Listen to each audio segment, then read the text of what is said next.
სვანური კაიფი საშიში თამაშის სახელია, როცა ბავშვები ცდილობენ დროებით გათიშვას ან გონების დაბინდვას. ინგლისურად ამას ეძახიან choking game, pass out challenge ან blackout challenge.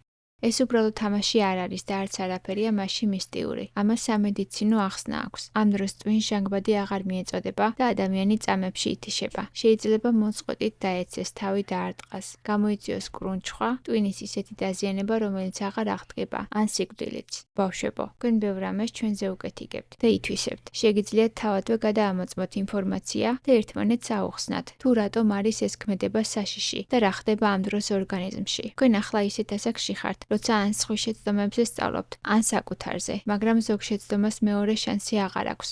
თუ ბავშვი ასეთ მდგომარეობამდე მივიდა, მას სასწრაფო დახმარება სჭირდება. ასე დროს წამებია გადამწყვეტი. ამიტომ ნუ ეცდები დამალვას და ნუ შეგეშინდება დახმარების გამოძახება. დაუყოვნებლივ დარეკი 112-ზე, დაუძახე უფროს ადამიანს და მიჰყევი ოპერატორის მითითებებს. ნუ ითამაშებ სიცოცხლით, გაუფრთხილდი.